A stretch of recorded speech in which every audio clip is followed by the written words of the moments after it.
Bonjour à tous, je vous propose que l'on commence puisque notre matinée va être assez chargée. Nous avons un programme relativement ambitieux. Je vais d'abord remercier Catherine Parmentier, la directrice de communication de l'IAE, pour l'organisation de cette matinale.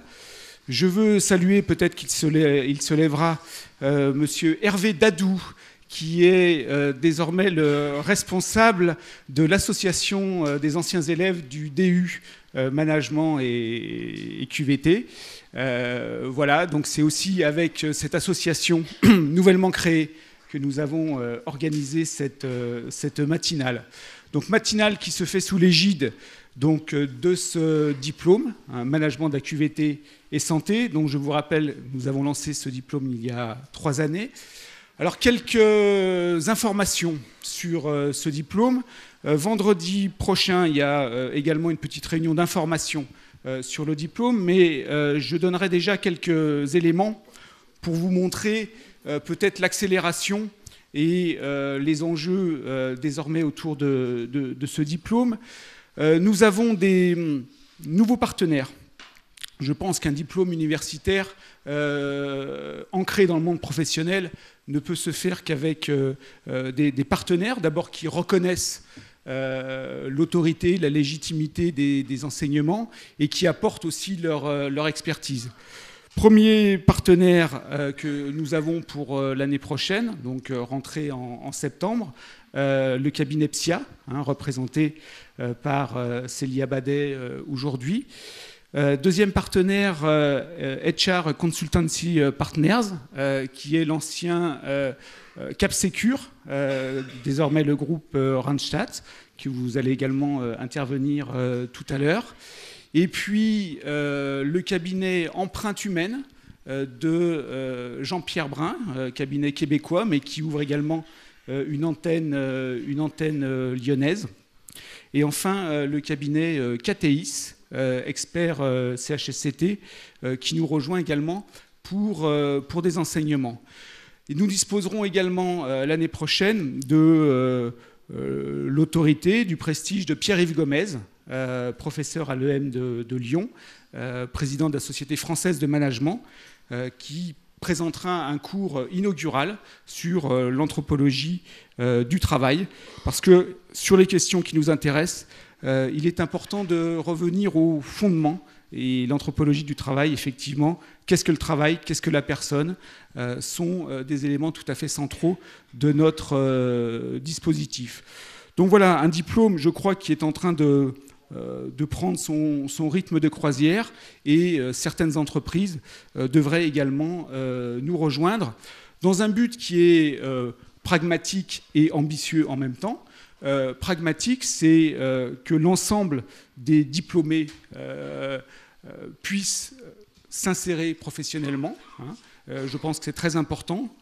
Et puis ambitieux pour que finalement l'ensemble des entreprises puissent bénéficier de nos enseignements et des éléments de transformation sur les sujets qui sont les nôtres.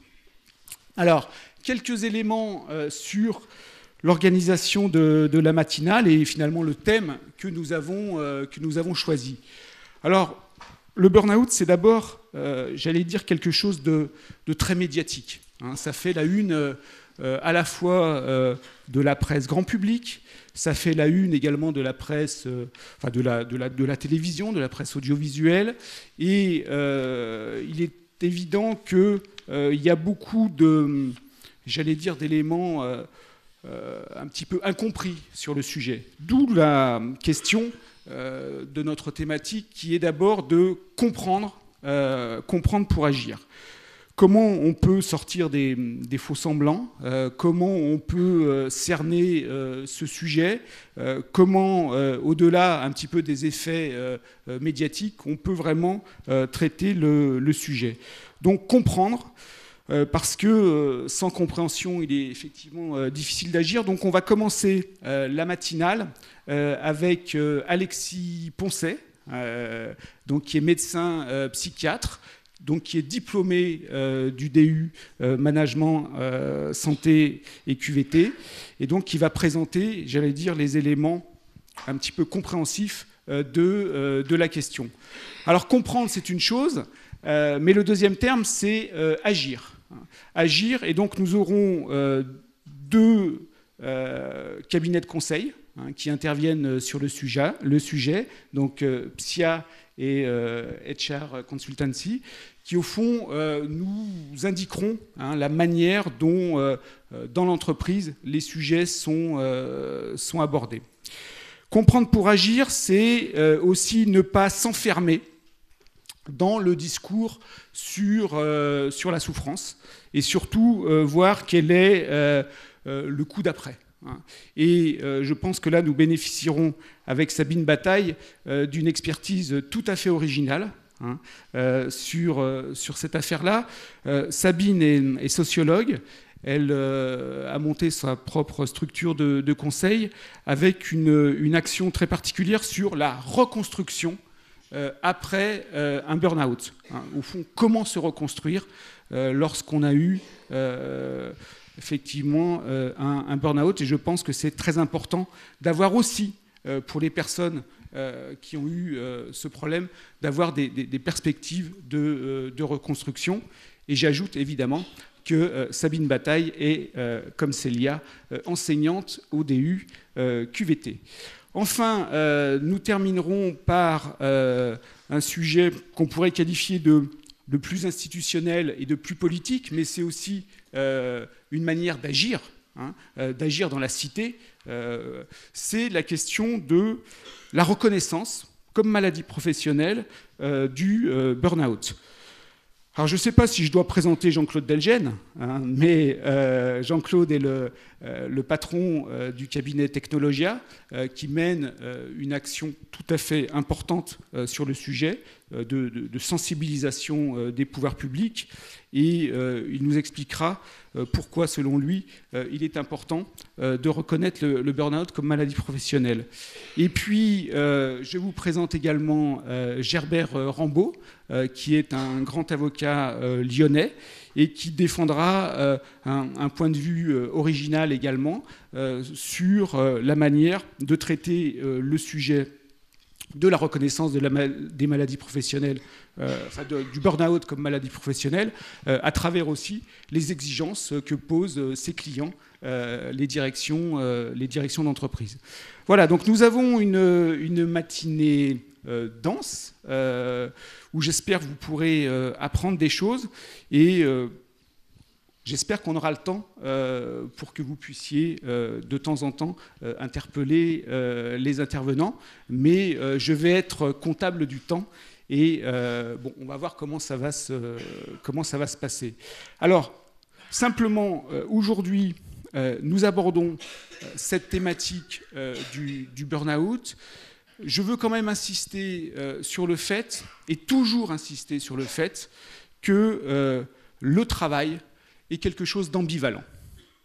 Que le travail est quelque chose d'ambivalent, que le travail peut être source de maux, MAUX, de souffrance, de difficultés, mais que le travail, c'est aussi une forme d'épanouissement, d'enrichissement, qu'on se projette dans le travail, que le travail est une forme de reconnaissance et que nous avons à tenir les deux bouts. À tenir les deux bouts. Et que aujourd'hui, on fait cette conférence sur le burn-out, mais en juin ou en septembre, nous aborderons d'autres sujets. Vous savez qu'une émission importante vient d'avoir lieu sur la question du bonheur au travail, et que des pistes alternatives, notamment organisationnelles, se développent sur le sujet. Et nous aborderons dans la suite de l'année aussi ces questions. Voilà, donc à l'IAE, dans ce diplôme, nous ne nous enfermerons jamais dans la souffrance. Et nous traiterons toujours les deux sujets. Et je crois que ça, c'est notre ambition. Simplement, bien évidemment, d'un point de vue pédagogique, il faut traiter les choses les unes après les autres, même si en entreprise, même si en entreprise, les responsables, ceux qui pilotent ces opérations, doivent toujours avoir en tête, au fond, les deux modalités que représente le travail. Voilà. Surtout, ne jamais s'enfermer, ni dans l'autoflagellation, hein, tout est mal, tout va mal, ou au fond, les success stories qu'on voit parfois quand on est en train de promouvoir la qualité de vie au travail. Moi, j'attends des étudiants un regard lucide sur la réalité. Lucide, c'est-à-dire montrer ce qui se passe, être en capacité d'avoir des propositions pragmatiques, soulager la souffrance quand elle est là, mais aussi porter un horizon qui est un horizon de progrès pour l'ensemble des communautés humaines. Je rappelle également que le burn-out, si c'est un élément important du sujet pour les entreprises, et Alexis et l'ensemble des intervenants vont le dire, c'est que ça touche les salariés les plus engagés, les plus motivés, les plus impliqués. Et c'est bien pour cette raison-là que, me semble-t-il, les directions des ressources humaines et l'ensemble des managers doivent faire très attention.